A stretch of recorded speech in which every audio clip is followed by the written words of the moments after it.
Bonjour, je m'appelle Giuseppe, je suis co-inventeur du Omaki, de l'enseigne Omaki, la cuisine d'Afrique de l'Ouest.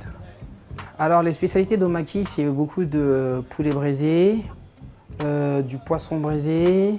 L'accompagnement, c'est beaucoup de bananes plantain, de riz de foie cassé, c'est du riz pilé, la purée de patates douces. On fait aussi la tchéké, c'est un petit peu plus ivoirien, c'est la semoule de manioc.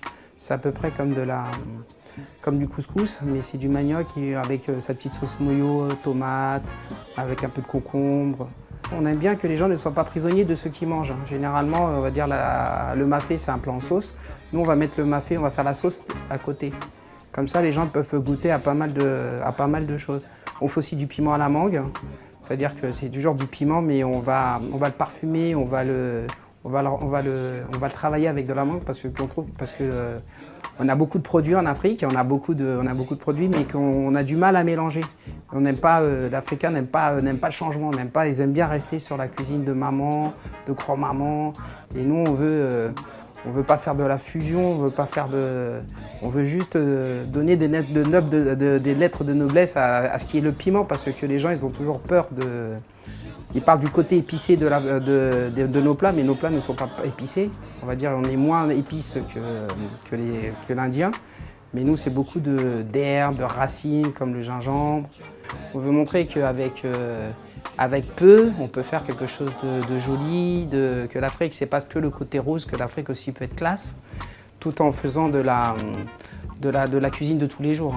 Alors, on fait aussi des cocktails, que ce soit le rhum arrangé qui n'est pas africain du tout, mais on a aussi du solabi, on a de l'alcool du vin de palme, on a du jus de bissap à base de fleurs d'hibiscus et du jus de gingembre.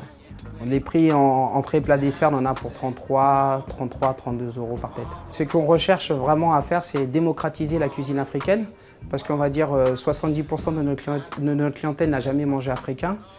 Ce qui est dommage. On trouve que tous les week-ends, les Africains sont sur les terrains de football et ils mettent des buts.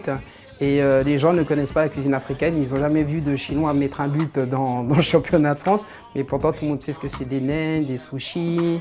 Et je trouve qu'on n'est pas représentatif de notre population. Et par rapport à ce que l'on fait et par rapport à ce qu'on est. Disons, on va dire le Omaki, on voudrait devenir les Martin Luther King de la cuisine africaine. Hein. Voilà, pour faire avancer les choses. Hein. Voilà.